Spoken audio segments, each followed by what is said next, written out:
Before we talk about budgets, savings, income, or investing, I want to ask you a different question. How does money make you feel? Not what you know about money, what happens emotionally when you look at your bank account? What happens when a bill arrives?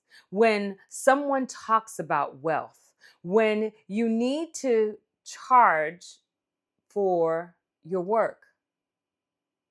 When you have money available and suddenly want something that will make you feel better. Because financial behavior isn't always driven by mathematics. Sometimes it's driven by fear, sometimes loneliness, sometimes shame, sometimes status, sometimes the desire to feel normal.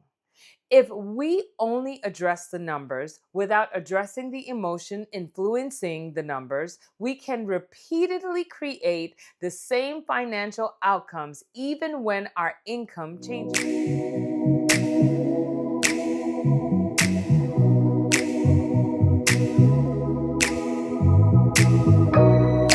Welcome back to Empowered Me. We're continuing Own Success, and today we're going somewhere a little uncomfortable. We're talking about money, but probably not in the way you're expecting. I'm not here to teach you how to budget or invest. I want to talk about the emotions underneath some of our financial decisions because sometimes what looks like a money problem is actually an emotional pattern showing up through money. I had to confront that in my own life. There was a season when my children were younger when I did not always handle money according to what mattered the most. I want to say that plainly because sometimes we tell financial stories as if the only problem was not having enough money. That was not always my story.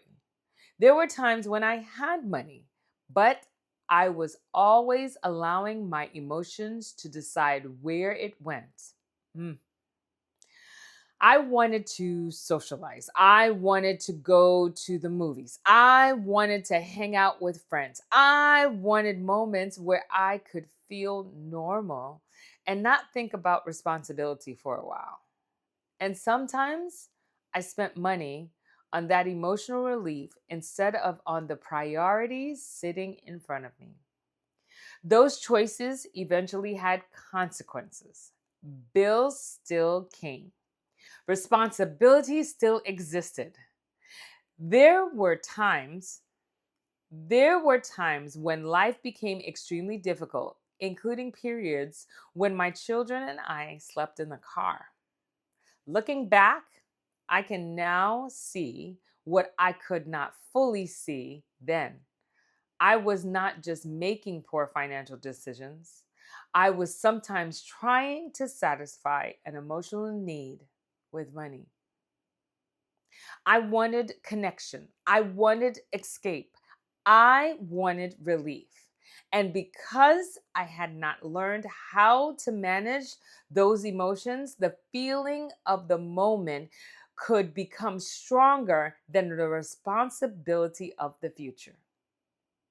The turning point came when I stopped expecting prayer alone to fix something that also required practical change.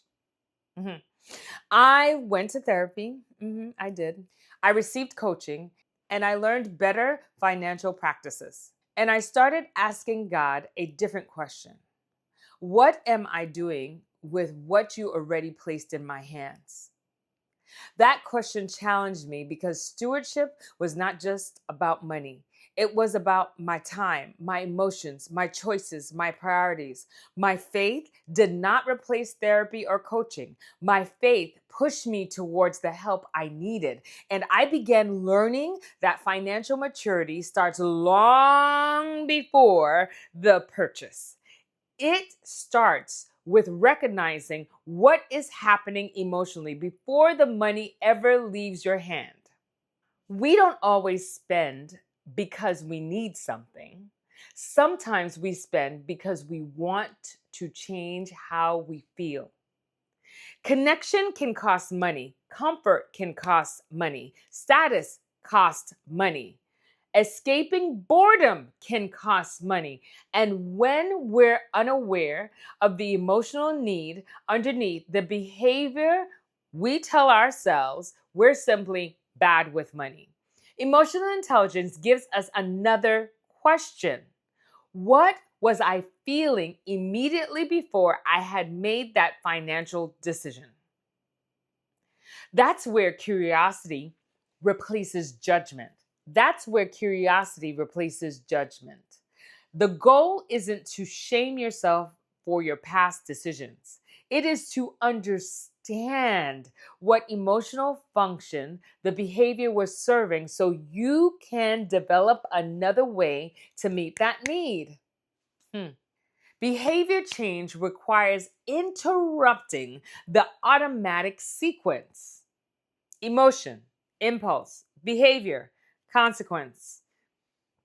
If those four happen rapidly, you may not if those four happen rapidly, you may not realize how connected they are. So we're going to insert something between the impulse and the behavior: a pause. Before an unplanned purchase, ask these three questions. What am I feeling? What am I trying to get from this purchase? Does this decision support my current priorities? You may still choose to spend the money. That's fine.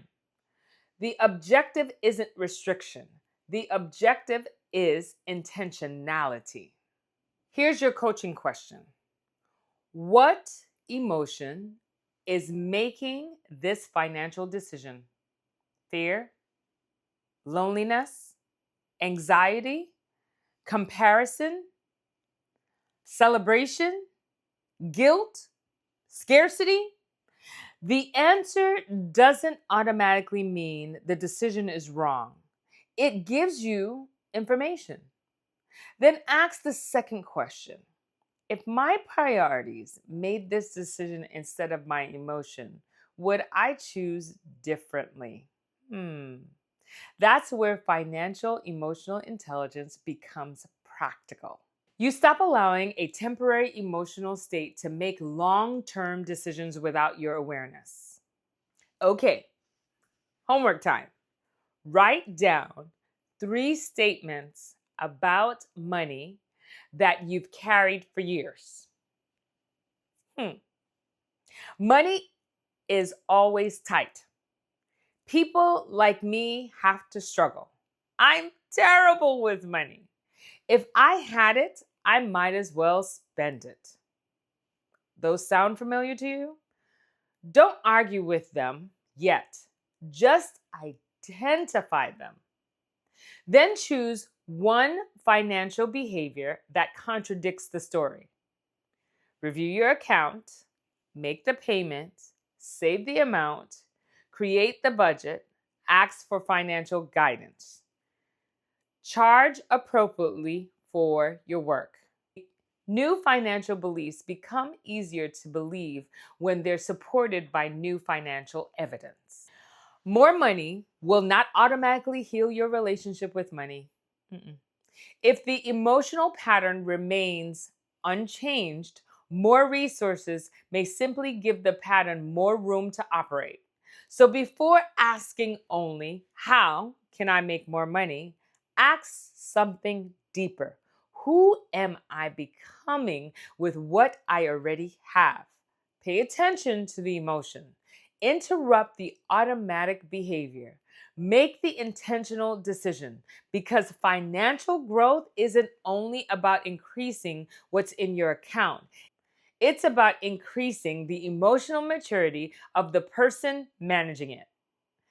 Before you ask how to make more money, pay attention to the emotions influencing what you do with the money already in your hands. Change the emotional pattern, and you can begin changing the financial behavior. Your emotions are information. Your behavior is the decision. I'm Natasha Richards, and it's time to own it.